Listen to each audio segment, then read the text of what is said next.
Yeah, I was watching that, and Donald Trump last week stood and said in front of a bunch of groceries and said, I haven't seen any Cheerios in a long time. I had Cheerios for breakfast. This was cuckoo for Cocoa Puffs. And trying to get any logic out of that is good luck with that. Because it's, one, you can't understand what he says. Two, if you can't understand what he says. And I'm reminded of a line in Mel Brooks's Blazing Saddles when somebody gets up and gives an indecipherable speech. He says, who can argue with that? That's authentic frontier gibberish. And that's exactly what that is. Authentic frontier gibberish. That's how Doug Haye, the Republican commentator on CNN, described RFK's endorsement of Donald Trump. Wow. I mean, look, you don't have to agree with RFK, and you could absolutely think that some of his ideas are wrong, and I do too. But if you listen to that speech, which was over 60 minutes long, which I'm sure most of you have not listened to it in its entirety, I highly recommend that you do, just so you can contrast it from his description versus your opinion after actually watching it. It was one of the best political speeches. I'd play more of it for you, but I'd really rather you watch it in its totality because it's that good. It's one of the best political speeches I've seen in my entire life. That's how good it is, and that's how they describe it. Cuckoo for Cocoa Puffs. That's all they got. This is CNN as they have tried to rebrand themselves as being these moderates because now they have Republicans on. But what type of Republicans do they have on? Well, they have Republicans that don't give any sort of fair treatment to an endorsement that's coming for the Republican candidate for the presidency. And then they wonder why they get laughed out of the room when they are described on Bill Maher. Let's check this clip out. You made press because you were on Stephen Colbert's show, and he said something like, you guys at CNN just report the news straight, and the crowd burst into laughter. Look, I'm on CNN now. I guess we're on it right now. I mean, they show this show the next night. I don't know how we get away with it with all the fucks, but they do. And all these dirty jokes. But I'm glad. And I'm a big rooter for CNN. But that tells you a lot, doesn't it? I mean, how do you guys think you are doing in that arena of like, this is a terribly divided country. We're not only politicized, a lot of people just hate the other side. And CNN, in my view, should be the place where both sides can watch. How do you think you're doing with that? How is CNN is the place where both sides can watch. And I think, my show is evidence of that. We have lawmakers on from both parties. We'll have Elizabeth Warren on one night. We'll have Ted Cruz on another night. They have lawmakers from both parties, and therefore it's equal. It's equitable. But then you see the Republican strategist that's covering RFK's endorsement of Donald Trump, and you see exactly what they're doing. They put up a rhino, a Republican in name only, and they have him unfairly describe the speech because they know that the vast majority of CNN viewers will not go and watch RFK Jr.'s actual speech. They won't listen to his hour deep dive into the lead up to the war in Ukraine or the health crisis that exists in America. None of that. They will not. They certainly won't detail how he details the treatment that his campaign has received or Donald Trump has received from the media or from the justice system or from the current political establishment as the Democrats attempted to remove them from the ballots. And not just them, but also Cornel West and Jill Stein. Basically, any other third party that wanted to get on the ballot, the Democrats have done everything in their power to remove them, while the Republicans have not. And yet, they are the defenders of democracy, scare quotes. It's so laughable. I would just treat it as a punchline, but it's actually very serious because still a big percentage of this country gets their news from these people, and they are pathological liars. And the really crazy thing about it is, I don't think most of them even know that they're lying. Like, I think that Doug guy probably watched RFK's speech and he goes, I've never heard any of this. This sounds crazy to me. And that's kind of the problem, that these people live in their little ecosphere of information, which is filled with mis and mal and disinformation, and they think that everything that they know is true because they never listen to any sources outside of that bubble. That's the problem. I do listen to them. I do watch Bill Maher. I know, I'm crazy. I do watch CNN periodically. I try and like have an intake of a bunch of different media sources so I can understand the narratives that are being pushed, but I don't take any of them at face value because most news items are nonsense. They're wrong. So you have to do the deciphering on your own. I know that's why many of you probably tune into me, because I actually take the time to do that. And I'm sure some of you have full-time jobs and you don't have time to do all of this research that I do. God bless. I'm happy to give you a cheat sheet. But even with me, I still try and be very clear with you guys. I don't always know the truth. And when I don't know it with certainty, I try and explain that to you. Do they do that? Do they ever try and clarify that, hey, this is preliminary information? No. When it comes to the Trump assassination, they knew within 24 hours, only one gunman, and he's gone, problem solved. They are apparatchiks for the regime. They're not actually interested in news, but the crazy thing is that because they do this for so many years, they just start to believe their own nonsense. I mean, they really do. They drink their own Kool-Aid, and they forget that they're propagandists.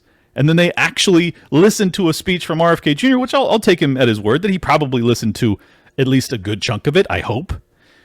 And to him, it sounded like gobbledygook. He's like, this is all foreign to me. There's no way any of this could be true. But if you've actually read RFK's book, which I did, The Real Anthony Fauci, there's no way you come away thinking this guy's a total nutcase quack that's got no information. Mind you, it is a tome. It is Homer's Odyssey length, extraordinarily in-depth, with citations a mile long, and he was not sued by Anthony Fauci for it. Now, I'll ask you, do you think, for those that have read the book, you'll understand why I'm asking this question. Do you think that Anthony Fauci would not sue him because he's lying about him? Or do you think that he's not suing him because he can't possibly win in court? I mean, the answer is obvious. He can't win because by and large, what RFK Jr. has to say in that book is true, and the reason I know that is because he cites it into oblivion.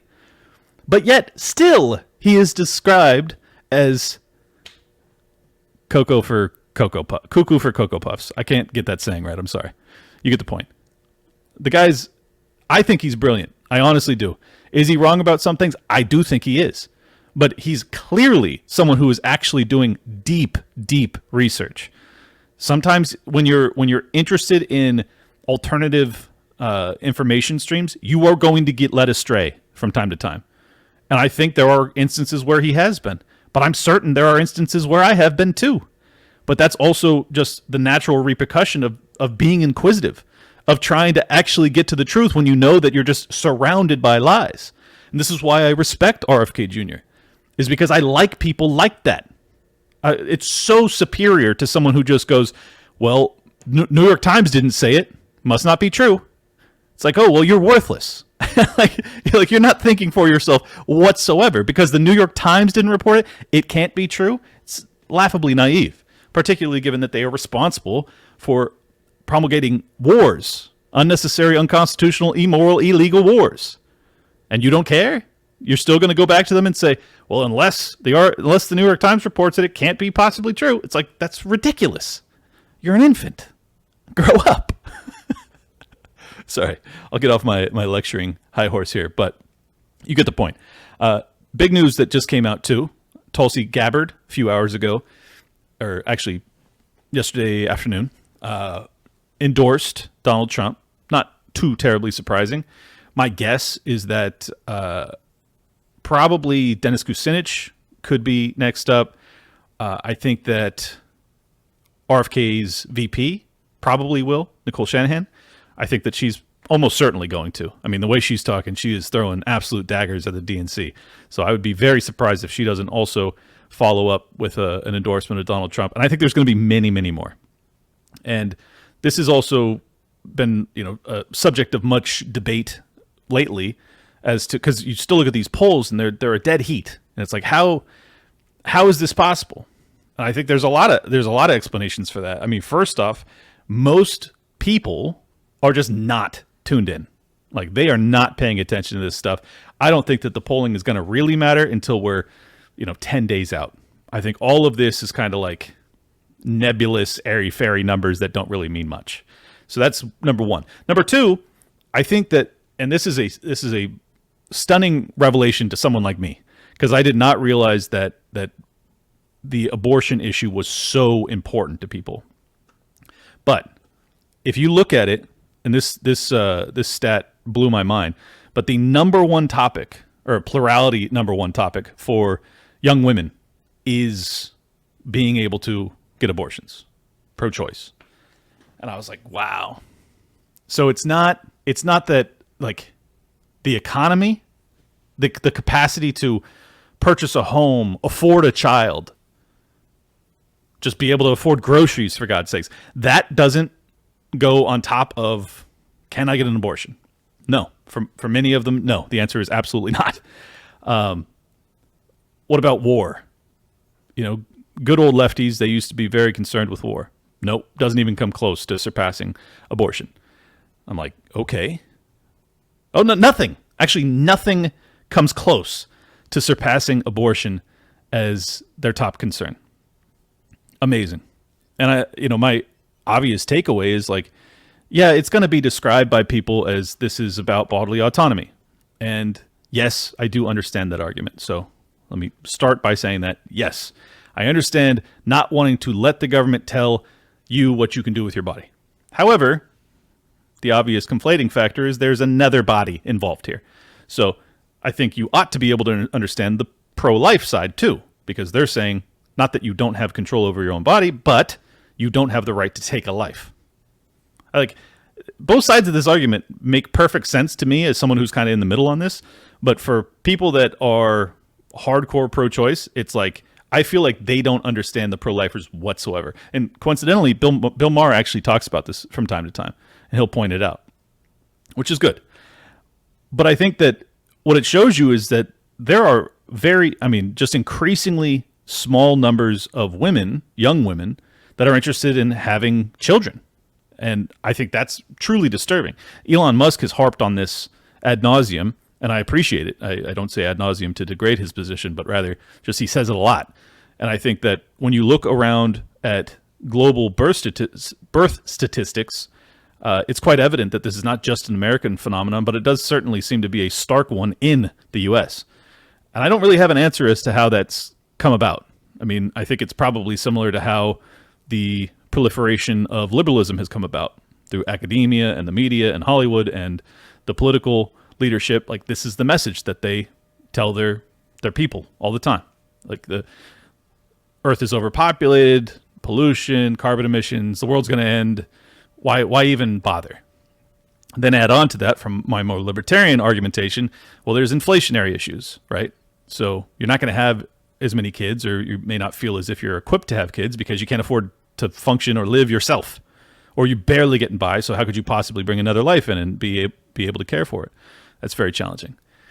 Then you also have the proliferation of dating apps and kind of this, I don't know if I would say swinger culture, but just a very, very live and let live, kind of hippie-ish, right?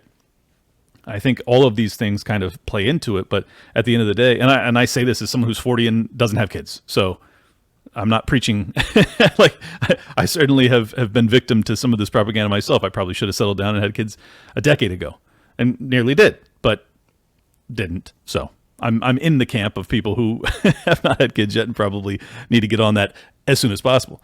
But I think it's really disturbing, particularly when you have an economic system and a governmental, budgetary system that is predicated off of consistent growth of humanity, because it's a Ponzi. And if you don't have more entrants as you do, recipients of those tax dollars, well, then the game's up. And I think that's what we're seeing, actually, is that we're seeing the printing press turn on full speed, because we do not have enough population or rebirth to cancel out those that we're losing. That's a pretty big problem, particularly when you're talking about entitlements with Medicare, Medicaid, Social Security, et cetera, et cetera. It's a big deal. So I think Elon's right on pretty much all fronts with that topic. And I think that it begs the question of, like, is this an op that's being ran not just against the American people, but the people of the world? And I tend to think it is. I mean, when you actually look at the documents that come out of the World Economic Forum, or the United Nations for that matter, they're not really interest, like they're very pro immigration, but you don't get any talk or concern about the population decline that is precipitous in many of these countries. And I think that begs the question, why? Why are they not concerned with that? They have to know the same thing that I do and you do, that because of the Ponzi structure of the entitlement system, you have to have more people being born than are dying, lest you go bankrupt, lest you become insolvent. So their answer to that, as opposed to incentivizing their people, as is occurring in, I think, Hungary and a handful of other Eastern European nations have begun to incentivize building family units, having kids. They don't seem to ever ponder that. At least I've never seen any documentation where they write about it or advise policies that will endorse or, incentivize their domestic population to reproduce, get married, settle down, buy a house, have kids. It's like, no, it's just open borders. It's just immigration. If that's the case, you have to ask yourself, why do they want a new population? They want to keep the population level up or increasing, but they don't want it to be the domestic population. Well, I think the obvious answer to that is that the domestic population actually upholds, by and large, not always, not nearly enough, to be honest, but more so than an immigrant. They will oftentimes be more inclined or more deeply ingrained into the values of the fabric of the nation, like property rights or capitalism or gun rights or free speech or free press. All of these things, right? Well, if you're coming from a third world nation that doesn't have some of those rights, well, when you get to the new nation and they've got most of those rights, but they don't have gun rights. Well, there's no loss there. You never had the right to own a gun anyways. But if you were born in that country and they try and take away your gun rights, you're going to notice and you're going to have a real problem with it. See where I'm going with this? That the new population is much more malleable as opposed to the existing population, which is much more stubborn and hard to work with and hard to work around. This kind of brings me to the macro point that I've been wanting to make, is that it seems quite evident to me that the Democrats are no longer interested in democracy whatsoever. It's not just Jill Stein, it's not just Cornel West, and it's not just RFK Jr., but also Donald Trump that they tried to remove from the ballot. That is essentially almost every single opponent that the Democrats could come up against, they have tried to defeat, not at the ballot box, but in the courthouse, time and time and time again. And then you add to that they no longer want their voters to be able to speak freely. As I'm going to get into this topic in a little bit, we just found out, it was acknowledged by Mark Zuckerberg, that in fact he was being instructed and pressured by the Biden White House to censor the American people, to censor his users, and he did so. And he feels bad about it, scare quotes. We'll get into that in a little bit. But the point being, what does that tell you? It tells you that they aren't interested in you being able to discuss things freely because they don't trust you. Now, that doesn't mean that you are right when you discuss things freely. Half or more of the time, you'll probably be wrong. But that's also kind of the prerequisite to a free society, and one that might be able to suss out the truth and then go to a ballot box and cast a vote. They no longer believe in that. So they don't believe in having their political opponents on the ballot. They don't believe in you being able to speak freely or think freely or talk freely or write freely or post freely. But you still believe that they're interested in defending democracy? Oh, come on. I think we're all adults here.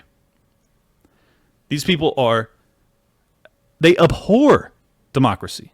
They abhor the will of the people. And this is ironic coming from me, who's not a huge fan of democracy, because I think by and large, the people are stupid. And they will gleefully vote away my rights, which they're not supposed to be able to do in America because it's a republic and we have some rights that are not supposed to be able to be voted on, but that's not working out so hot as of late. Setting that aside, if we're going to function under a democratic system, you have to have the capacity to speak freely, lest you be completely led astray. And I think that's what we're witnessing, is that not only have they led their voters astray by limiting their options and then censoring them, but then they also don't even care. Like, the voter themselves doesn't seem to care. they don't seem to be disturbed by it. They have so thoroughly been indoctrinated that they genuinely believe that censorship is for their own good. Orwell didn't dream big enough, now did he? I think that's the thing that I struggle with the most, is that I understand, or I thought I understood, how tyranny comes about. There's a natural human inclination to accumulate power and to use force and use violence and use the violence of the state to suppress your opposition and to suppress the people and reap more power and more wealth. Like, that's all rational. I'm not saying it's good, but I get it. What I've struggled with so much, and you guys have been watching me for many years now, and you know this has been my struggle, I don't understand how people go along with it.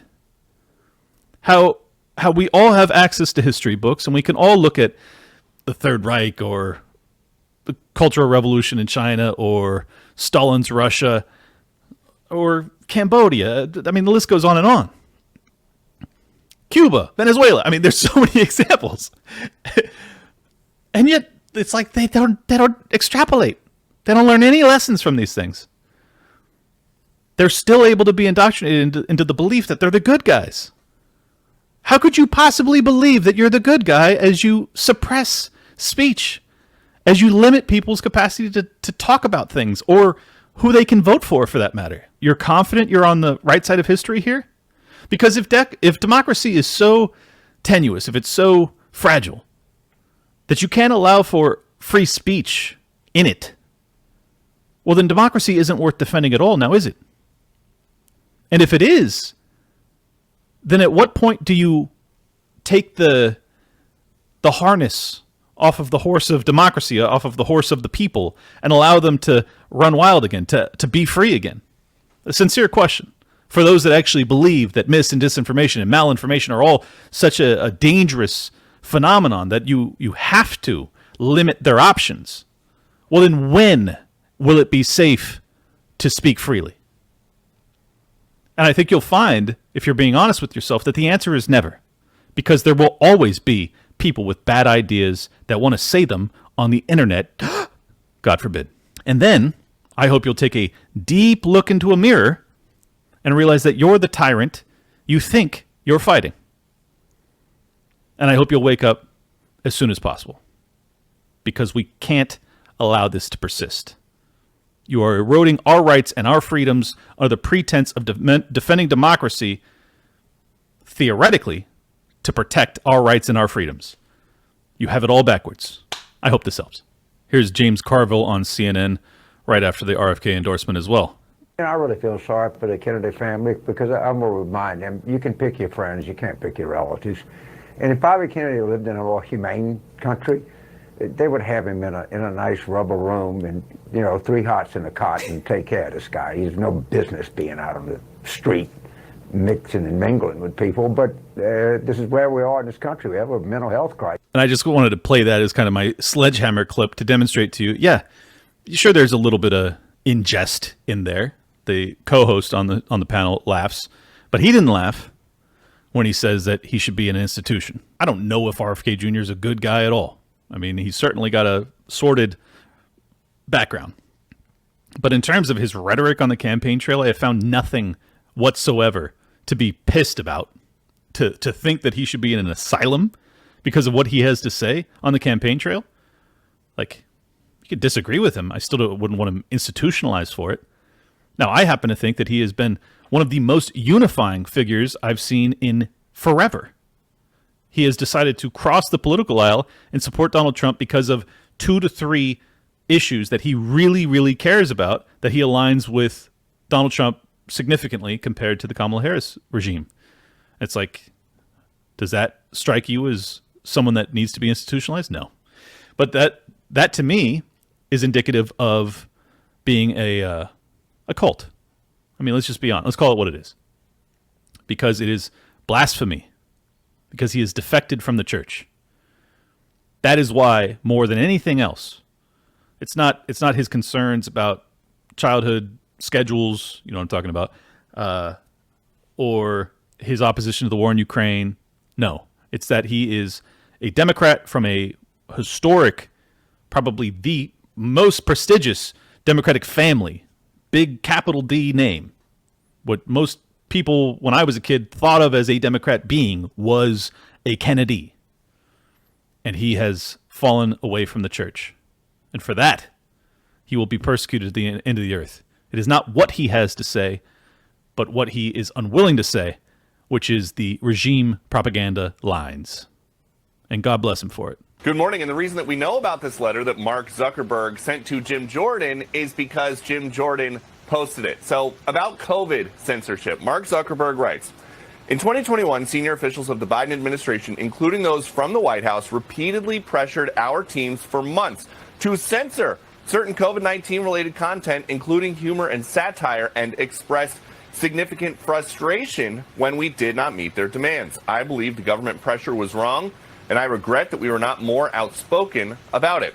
On that point, a few minutes ago, a White House official told us, when confronted with a deadly pandemic, this administration encouraged responsible actions to protect public health and safety. Our position has been clear and consistent.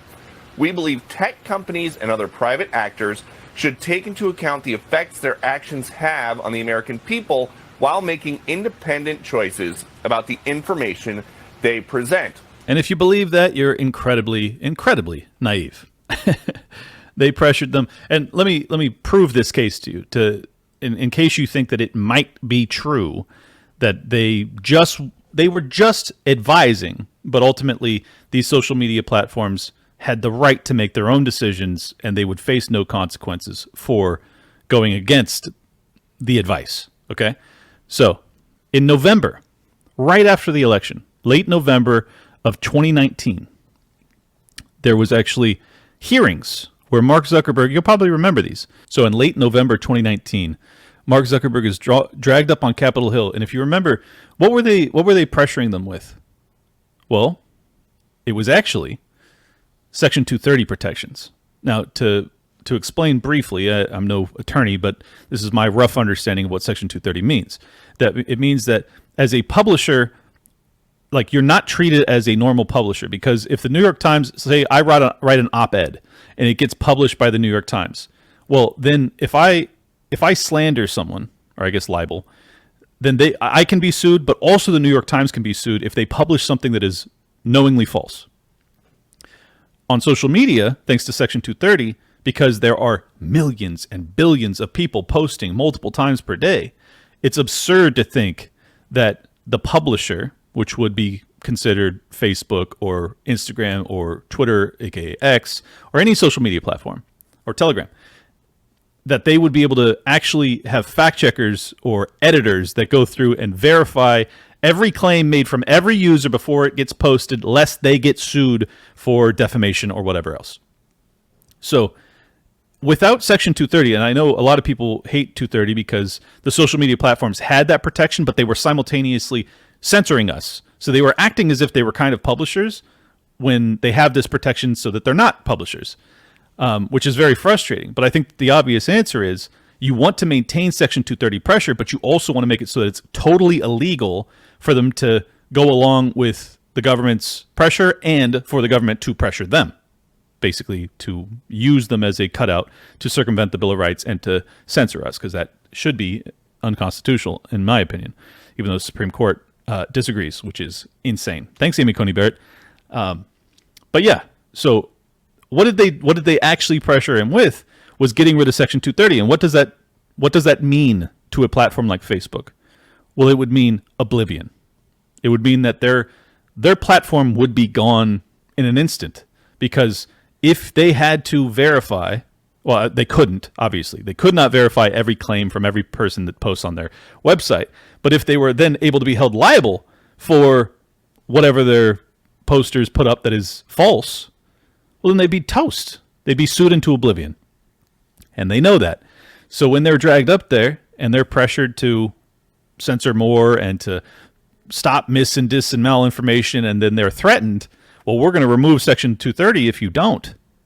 Well, they're being threatened with bankruptcy, with insolvency, with being gone. So, yeah, spare me the, oh, we just wanted to give them advice during a pandemic and we're just looking out for the best interests of the people, but ultimately the platform still had the right to make their own decisions. You lying motherfuckers, you. Absolutely not true. And like, that's all you have to do. Go back and watch the hearings. It wasn't just Zuckerberg. I think Jack got pulled up there because he was still the CEO of Twitter, if I recall correctly. And these people were scared like ghosts. They were horrified, and rightfully so. It's a big threat.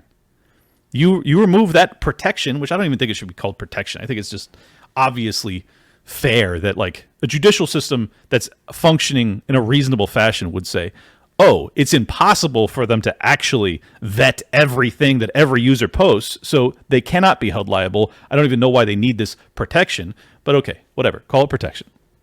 They ought to still have that, because otherwise social media goes away. You cannot have social media if you're going to hold the CEO or maybe even the shareholders. I mean, it could get totally crazy if you want to go that direction.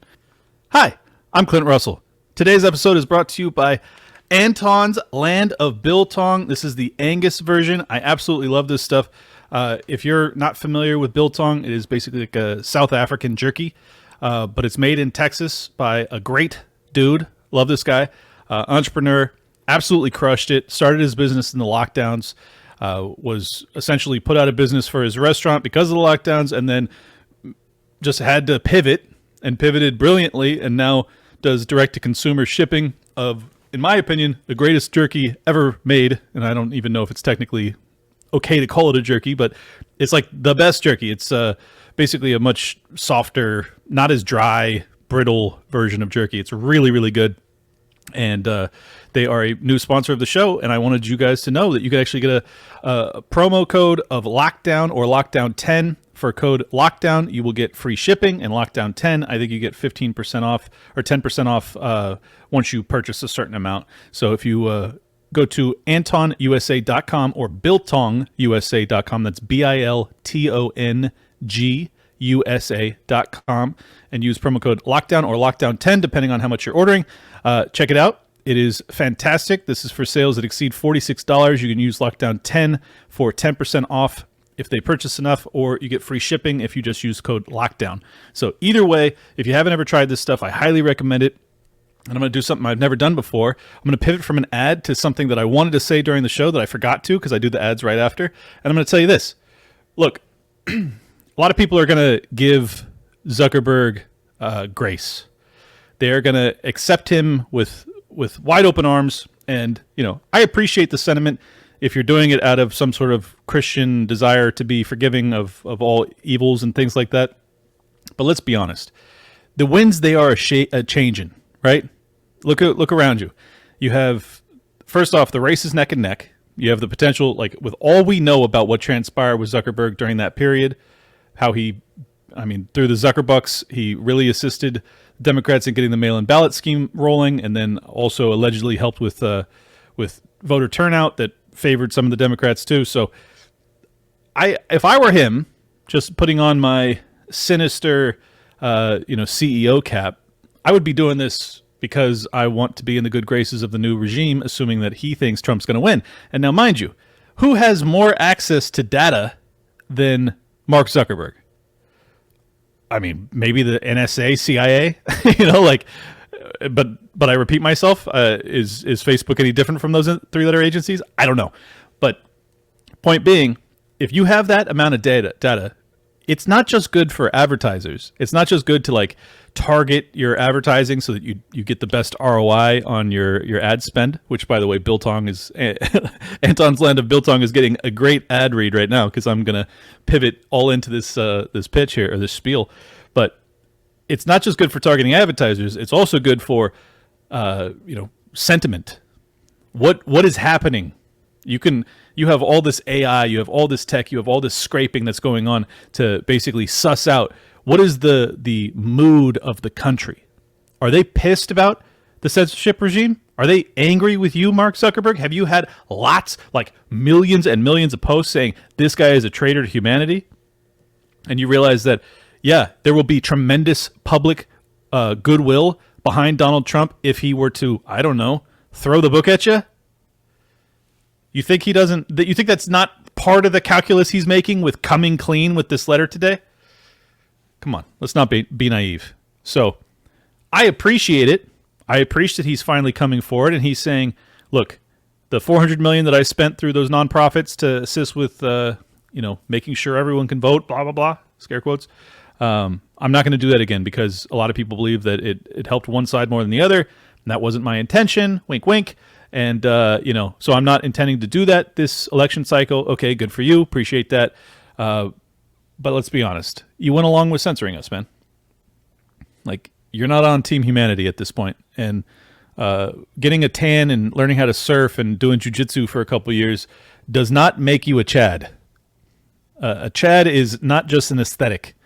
It is a philosophy, one that's oriented in freedom, in my defining characteristics of Chaddom. So I want you to be great, dude.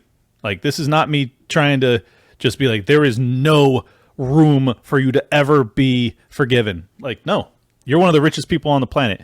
You could go full Elon Musk and you could take it a step further.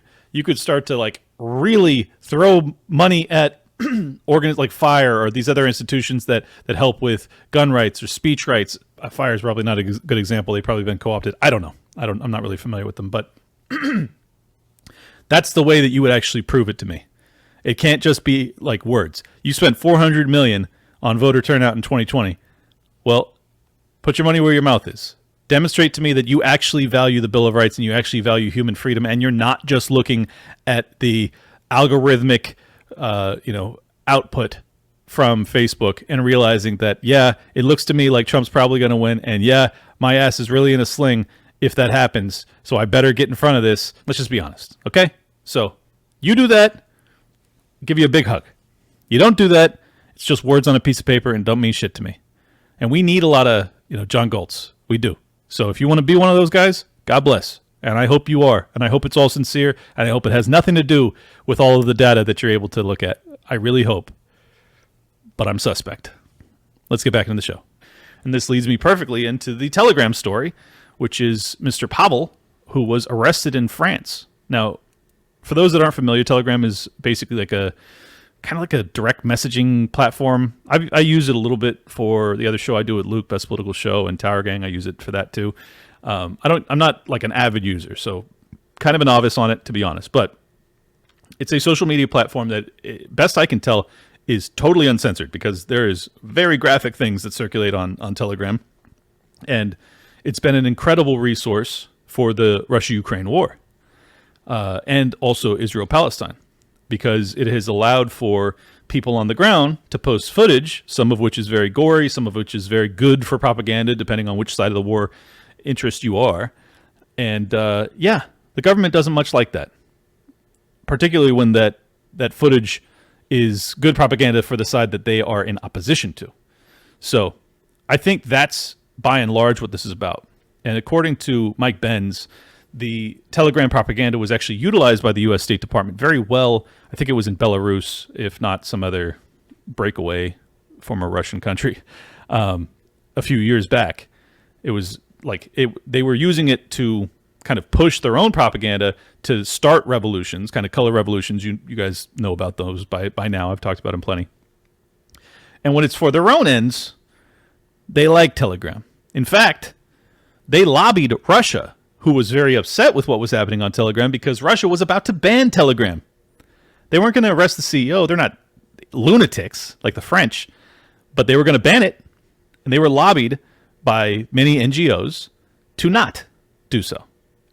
And then as soon as Telegram went against their interests, particularly with the Russia-Ukraine war, where footage came out demonstrating that the narrative that Ukraine was winning that war, as soon as that footage came out and it just obliterated that lie, well, they didn't like it anymore. And same with Israel-Palestine. They did not like having the footage of the children getting pulled out of the rubble in Gaza. Not a good thing when you want to continue to, perpetuate that war. So now what do? They, in my estimation, I agree with Mike Ben's analysis on this. Let me play it for you, actually. But WhatsApp is attached to Facebook. So it's a large surface of attack. So the U.S. government and NATO countries were able to bring Facebook to its knees to effectively neuter much of the protections that WhatsApp used to offer. But Telegram is held out because it's on its own pirate ship with Pavel being in Dubai. And it is an instrument of U.S. statecraft. We used Telegram as a means to try to overthrow the government of Belarus in 2020, with the State Department funding the street riots and funding all of the owners of the major Telegram channels.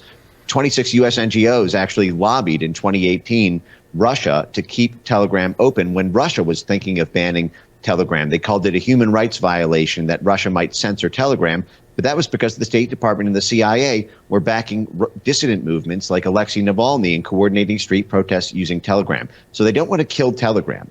They want to use this prosecution to bring Pavel to his knees so that he turns over the back end, and then they get to use the spycraft.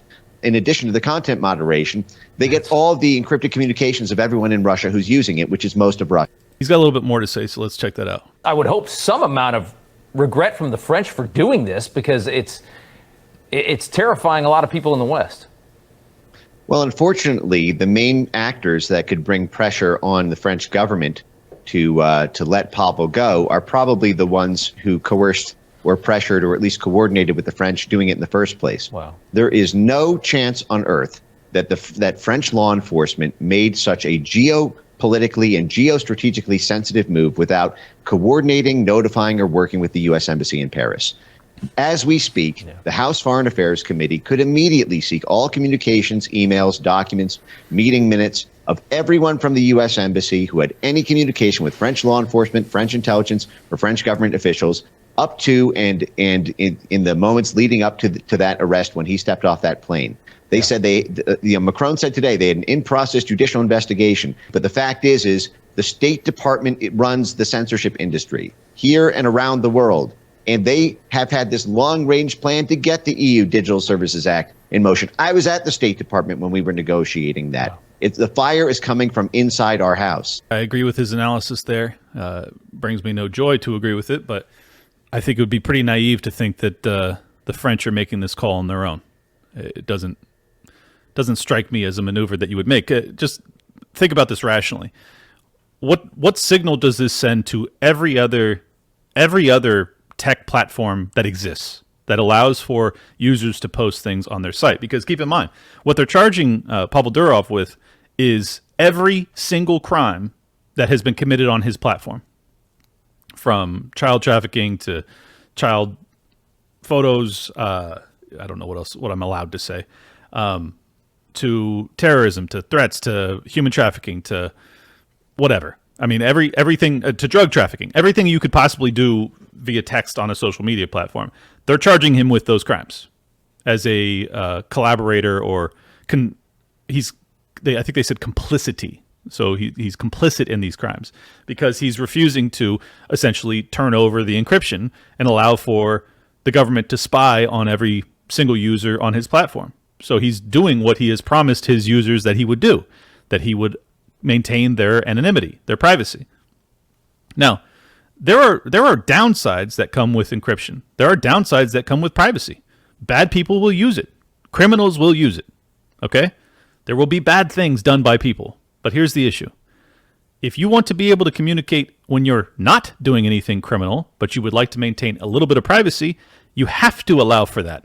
Now, that doesn't mean that those are no longer crimes that those people are doing. It means that you actually have to go after those people. It's a lot harder to get them. I'm sure it's a challenge for investigators and prosecutors, and yeah. But that's what we do in the West, historically, is that we caution ourselves on the side of freedom. Better 1,000 guilty men be free than one innocent man be convicted. I believe that. Obviously, you're still going to have some innocent people that get convicted even in our system, but it's still better to caution yourself to prevent injustice for incarceration of those that are innocent than it is to just make it super easy for the government to lock up whoever they want. I mean, do I even need to explain why that's such a dangerous worldview? That we want to just, if there's anything that gets in the way of cops and federal cops, the FBI or whatever, from getting their man, well, then we just have to obliterate all human rights all over the globe. It's like the obvious answer is no. Make their jobs harder. Yes, sometimes people are going to get away with terrible criminal acts because of it, but you know what? That's the trade-off to be free, and I would still prefer that. And I think most people, if they think about this rationally, would. So what does this precedent set? What does it say to other tech platforms? Well, it says that essentially Section 230 don't fly there. Everything posted on your site, you are now not just like in danger of getting your company seized or anything like that. No, we will put you in jail for decades because we're going to charge you with complicity in those crimes themselves. Wow. Crazy. Totally destructive to their economy. And I think long term it will be. So the reason I say all of this is that that's why I'm so confident that they didn't make this decision on their own, that they were told to do it. You know, the same way that they were pressuring Zuckerberg or Jack over at Twitter back in the day. I think they do that to other nations too. In fact, I'm confident that they do because they still want to have good trade relations with us. They still want to have protection from us through NATO or just through our military. They still want to have the capacity to buy our weapon systems and blah, blah, blah, right? So all it takes is one call from the United States State Department and they say, hey, get him, lest we cut up XYZ contract with you. And you probably don't even have to make the threat that overt. You can just say, hey, we need this done. And they go, we got you, boss. And I think that's very likely what happened. And I think it almost certainly has to do with the Russia-Ukraine war.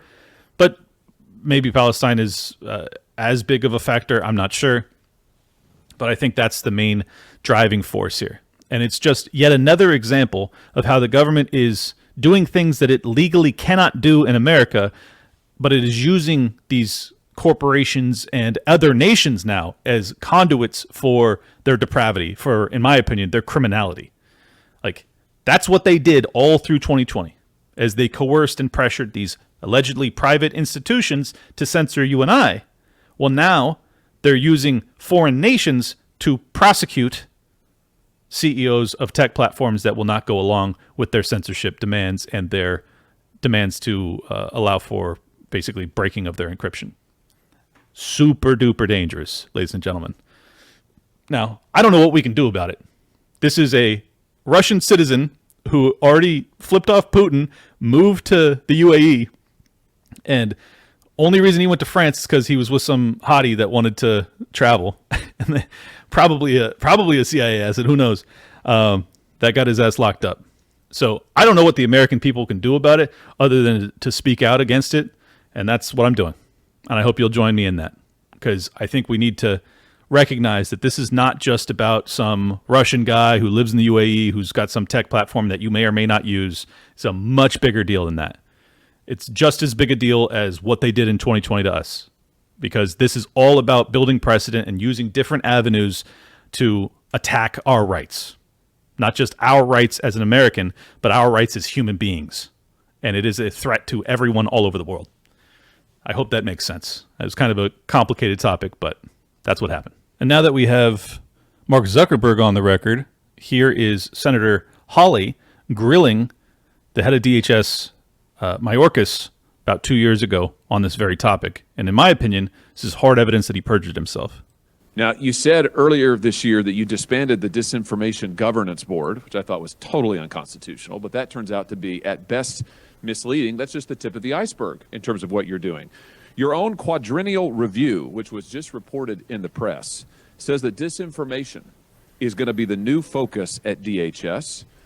The Quad Review says that DHS plans to target, I'm quoting now, inaccurate information domestically on a wide array of subjects, including, quoting, the origins of the COVID-19 pandemic, the efficacy of COVID-19 vaccines, racial justice, U.S. withdrawal from Afghanistan, and the nature of U.S. support for Ukraine.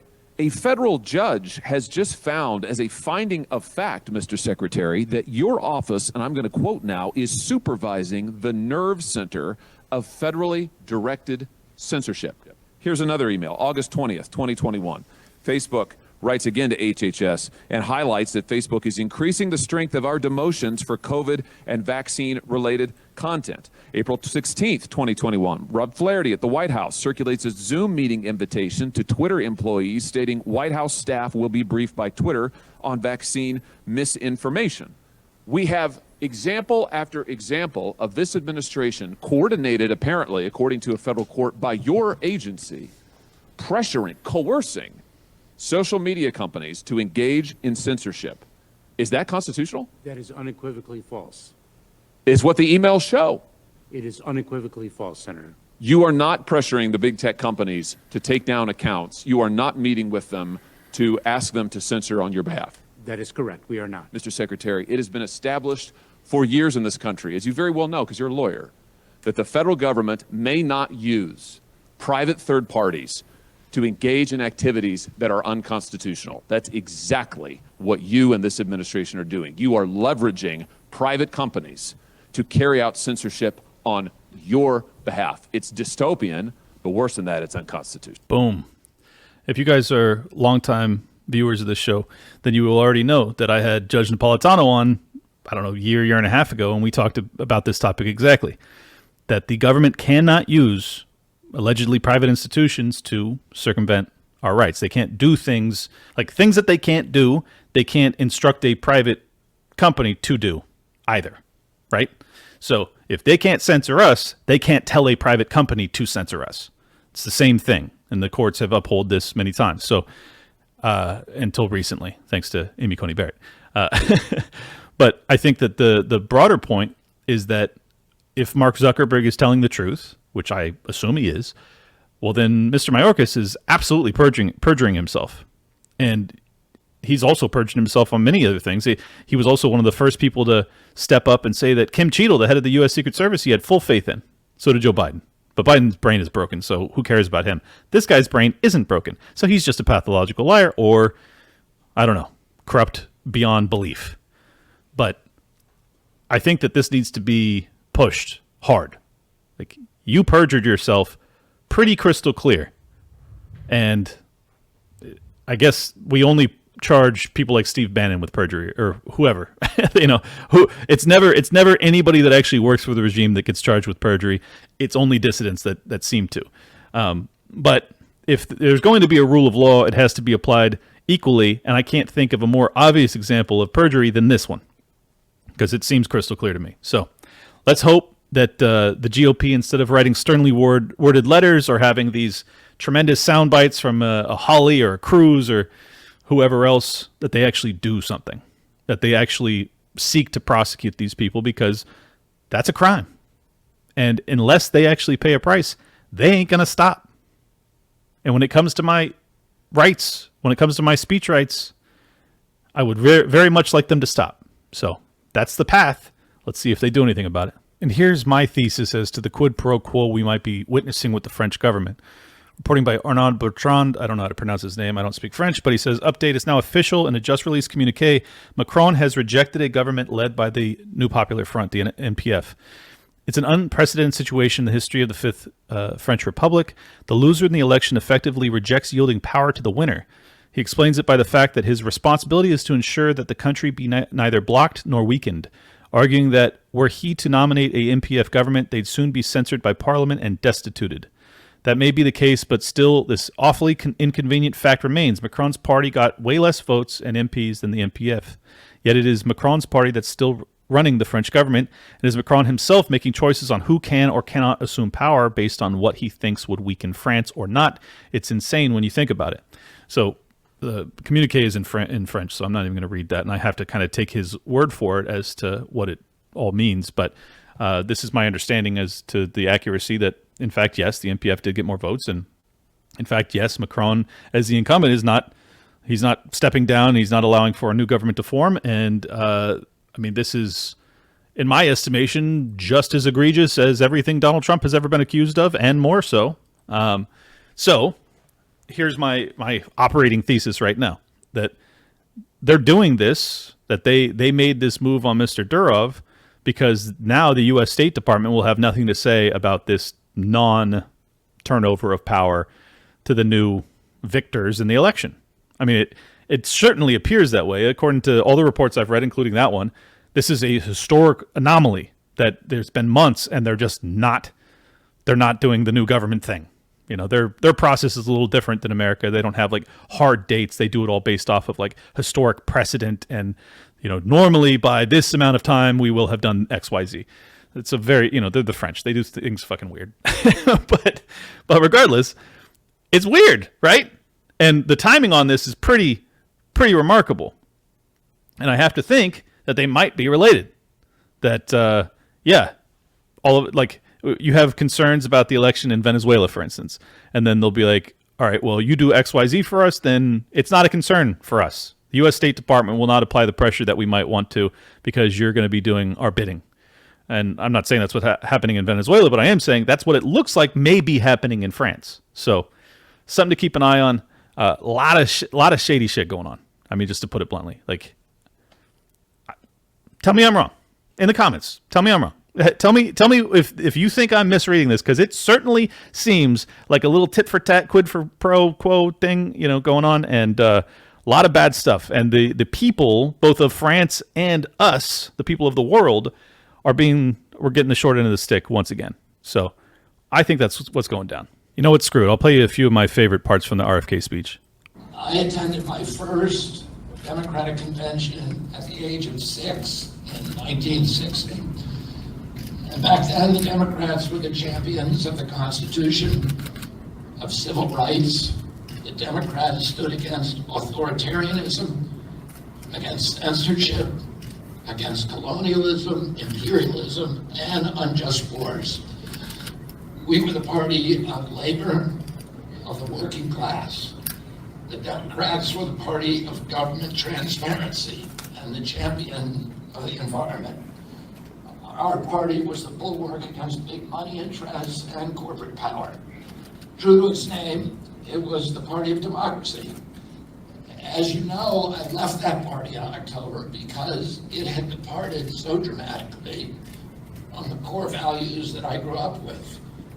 It had become the party of war, censorship, corruption, big pharma, big tech, big ag, and big money.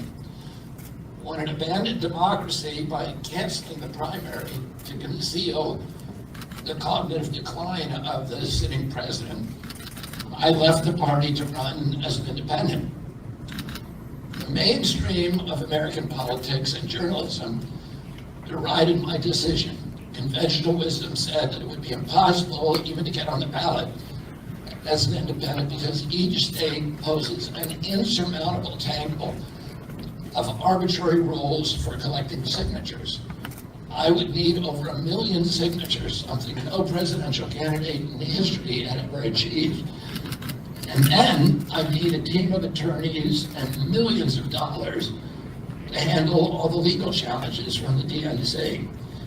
The naysayers told us that we were climbing a glass version of Mount Impossible. So the first thing I want to tell you is that we proved them wrong. We did it because beneath the radar of mainstream media organs, we inspired a massive independent political movement. I think that's irrefutably true. The movement he inspired is very significant, to the tune of, 5-10 million, a lot. So kudos to him for, fighting through the morass that they laid in front of him to do so. But I think that a few of his points are really poignant in that, first off, when he said that you'd also need millions of dollars, according to him, he's spent over $10 million just in legal fees fighting with the lawsuits for being on ballots and having a different residence in different states and all sorts of just insanity. But they were trying to bleed him. They were trying to get him out of the race. And golf clap, you did. But according to his research, he was actually taking more votes from the Democrats than he was from Trump. So they kind of screwed themselves, which, kind of poetry in motion, right? So that's good. But I think that the bigger point that he made, and one that I agree with, is that, the party that at least on paper espoused itself to be opposed to militarism and believed in free speech and all these other things that I've detailed about how I miss those better aspects of the Democrat Party of my youth. They are now all the inverse of that. They are pro-censorship and they are pro-war and they are pro-big business and everything else. And I just wanted to clarify that is not to say that suddenly the GOP is perfect or even good per se. They're still major issues with the GOP, particularly the old guard GOP, the establishment GOP, sucks. It is absolutely terrible. My faith is not in Donald Trump. I just want to make that very clear. My faith is not in RFK Jr. or his VP or JD Vance or Tulsi Gabbard or any of these people. I've met a few of them, or Vivek for that matter. I've met a few of them, and I like a lot of them. But I'm not putting my faith in them. I don't know them like that. These are political figures, and until I actually see how they rule, I can't really judge them. And this is why I'm even more skeptical of Donald Trump, because I saw how he ruled, and he made some really bad decisions, and he got buffaloed a whole bunch of times. So, and you could decide how much of that was him being a bad guy and how much of that was him being naive to the system. I don't know. But I am not putting my faith in the GOP specifically. I just want to make that very clear. What I am putting some faith in is the people and the shift in feeling amongst those people. That it is now popular to be against war. That it is popular to be pro-gun rights and pro-speech rights and blah, blah, blah. All of the things you and I probably like a lot. Like, that is a shift that is meaningful. And some of these principles are things that had not been held by the GOP nor their voters for a few decades now, or at least not very loudly. And it seems like if there is a silver lining to the insanity of 2020, it's that a lot of these people have woken up, that they now realize that, yeah, we've been propagandized, not just in that year, but also in '01, that we've been led astray significantly. And that, yes, I'll admit my own enlightenment here. These big corporations are not our friends, that they have actually been either willing or unwilling participants in grave injustices towards us, the people. So I'm no longer running around defending every corporation. If you are one of the biggest corporations in human history and you've gotten there, or you've maintained that position thanks to your relationship to the government, and then you have then turned around and either willingly or unwillingly done the bidding of the government to obliterate my rights, well then fuck you. I will lend no lip service to defend you or protect you or keep you from getting obliterated by the government, because you're not interested in being on my side. Why should I be on yours, right? I think it's fairly straightforward. So that's the other aspect that I think that the good Democrats were always saying to the right wing and to some of the libertarians like myself. You put too much faith in these corporations. You were right. I did. Now, that's not to say that capitalism is the problem, and it's not to say that all corporations are the problem, because I don't think that's true. But a blanket, they're all good because I believe in capitalism or a free market, is also not right. And I was wrong for that. Now, I figured this out quite a while ago, but still, I want to acknowledge my own evolution and my own kind of wrong thinking in the past. Because I think it's important that we all, if we're going to have some sort of unity movement here, I think it's important that we all come to the table and we don't all just demand that you become me. It's like, okay, no. Like, I am acknowledging. I am also becoming you. This is the unity, right? And I think that the reality is we're gonna maintain a lot of differences of opinion, some very fierce ones. Like, I'm not at all convinced that carbon is that big of a danger. Will RFK Jr. ever be convinced of that? Probably not. I don't know. But I hope that in the meeting of our minds that we can basically establish some sort of compromise position where, whether we agree or disagree on that issue, we still can recognize that turning over immense taxation power to the state to the tune of trillions of dollars to allegedly alleviate that issue probably is not the path that we ought to be taking. And that if there is some sort of compromise position, maybe tax credits or something to that effect, get rid of taxes and allow for innovation to help with advanced nuclear power plants, for instance. Like, that is a compromise position that I would be on board with. Because one, I don't believe in taxation, and two, I think that nuclear power is probably the most productive, safest alternative to creating the amount of power we need to not starve to death. Like, these are the conversations that I like seeing us now having.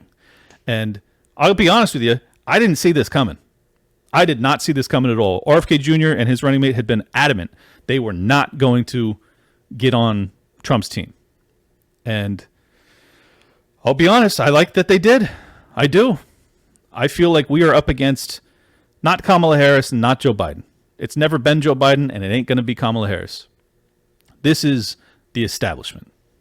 They don't have names. This is a machine. One of the most well-funded, highly weaponized machines ever created by man. And it's them versus all of us. So if you have that perception, it makes it much easier to set our differences aside and say, where do we agree? And where might we compromise? And can we all get on the same team just for now, keeping in mind that Trump is promising to bring in RFK Jr. and Tulsi Gabbard to be on his staffing advisory board, like the two heads of his staffing advisory board. You don't like that? That doesn't sound good to you? That doesn't mean that Trump's ultimately going to listen to him, and he may fill the entire cabinet with swamp monsters again. It's possible. And let's be honest, Tulsi Gabbard and RFK Jr. aren't saints. They might advise him with terrible fucking picks too. I don't know. But I still like the fact that he is trying to put together a unifying ticket. This country needs it, man. Like, unless we're going to just be torn apart violently, we need to buy some time, and I think this is how you can do it. And let's be honest, another 4 years of this regime, this like Democrat machine that's destroying everything in front of it, I don't know that we can rebuild from there. And let's be honest, I don't know if we can rebuild from here. Like, our rights have been so degraded and the debt is so astronomical and all of these proxy war fronts are so dangerous that even if this unity thing works out, it still may not be enough. But you know what is definitely not enough? 4 more years of the Democrat machine. Super dangerous. So this is why I am, whether or not, as I've said many times, I don't know if I'm going to vote for Donald Trump. Who gives a shit? It's one vote. It's not the point. The point is, who do I want to see win, though? Yeah, I'd be lying if I said, of course I would prefer Trump over Kamala Harris. I think any sane person feels that way. And whether or not I can get over the injustices that I suffered thanks to the 2020 and his stupid fucking mistakes, I don't know. We'll see. But it's not really a big deal because one vote ain't going to change this thing one way or the other. I'm just talking about what's best outcome. Best outcome, crystal clear, it's Trump in power. Tell me I'm wrong. I don't think I am. And I think that it gives us a chance and it gives us time potentially. And as I've said before, even if it doesn't give us a chance or give us time, at least it wakes up another 10 or 20 million people that go, wow. Because if he gets in there and they do the same things or they take another shot at him or they do whatever, yeah, it just continues to wake people up more and more. So I think that's what we need. Continuing the pain to get to progress, right? It sucks, but it's what it is. All right, brief update on the attempt on Donald Trump's life from 6 weeks ago. The FBI cracked into 2 of the 3 foreign encrypted apps, but won't tell the public what they found. Interviews conducted with the neighbors say everybody knew each other in the neighborhood, but nobody knew the Crooks family. Crooks family hired powerhouse criminal lawyer John Quinn and Matthew Logue, ranked in the top 50 in the U.S. Their area of practice includes personal injury, wrongful death, and legal malpractice. So how do they have the money to hire lawyers like this? 1. Why do they have to hire defense lawyers if you had nothing to do with it? Like if you didn't know what your son was about to do, why are you concerned with defending yourself? That's an interesting question. This is all from MJ Truth Ultra, by the way, on X. Who recommended the dad hire these specific lawyers, and did it have something to do with the fact that the FBI allowed the premature cremation of the body? For those that don't know, I think I reported this a couple weeks ago that, in fact, his body had been released to the family and had been cremated 10 days after the attack. Kind of odd that you would do so before there would be a secondary, independent inspection of the body. So, were they covering something up? I don't know. Continuing, why did top brass at the Secret Service headquarters tell agents not to request extra manpower? This contradicts the director's testimony that Trump wasn't denied additional resources, and the FBI says they cracked 2 of the 3 foreign encrypted messaging apps. I already said that, but they won't detail what they found. And they found 700 plus messages found on social media, but sources say it may not have been written by Crooks, but instead maybe his father, which is interesting. So that's the latest. That story stinks to high heaven. What else can I say? It's so suspect. I mean, you know what I think about it already. I don't even need to tell you.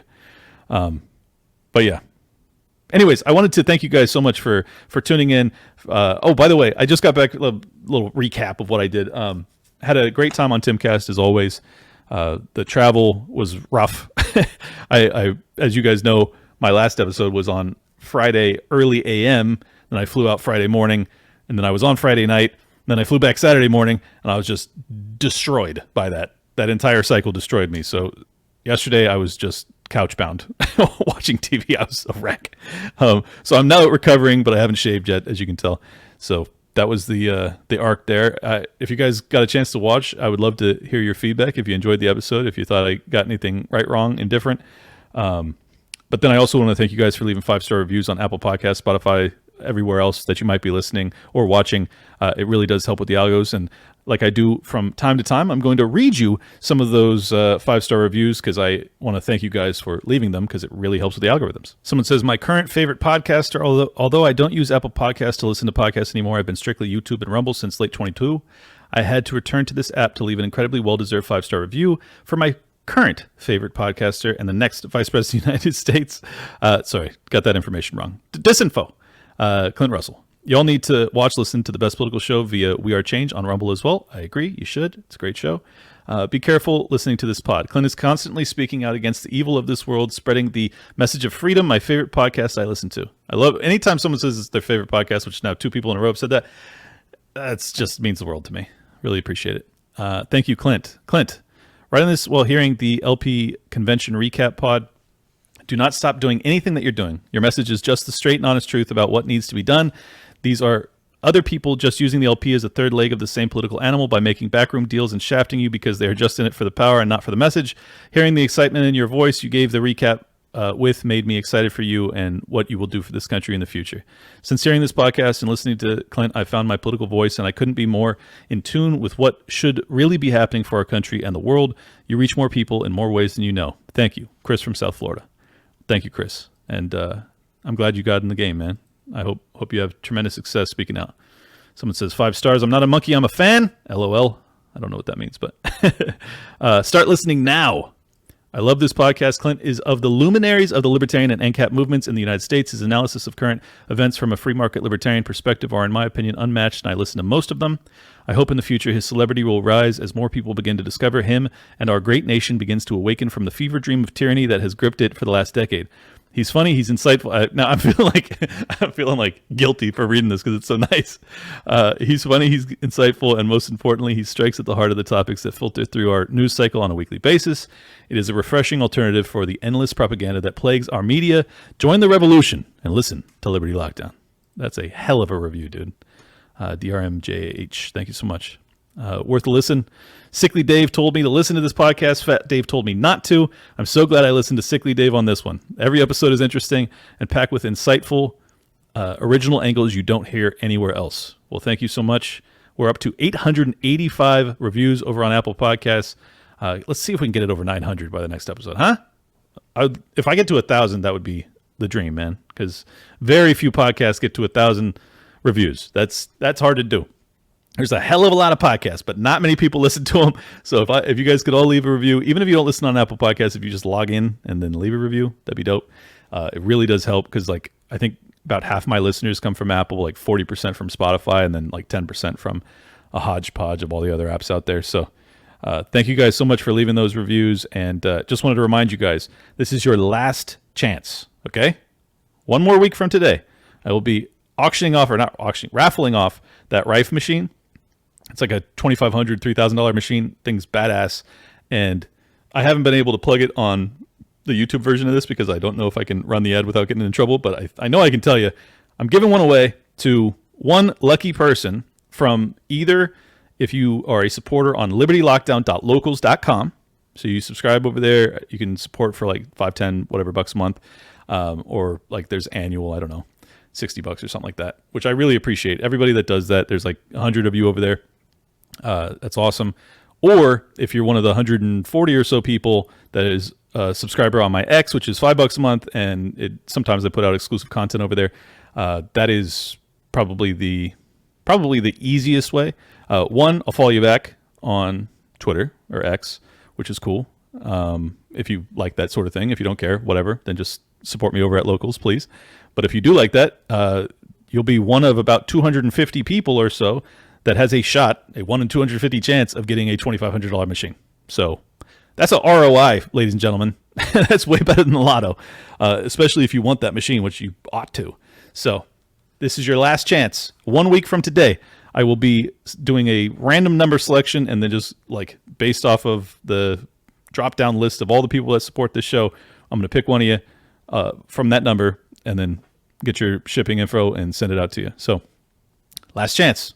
LibertyLockdown.locals.com or subscribe on X at LibertyLockPod, all one word, and let's get it done.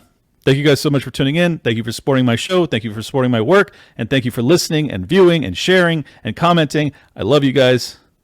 I'll see you soon.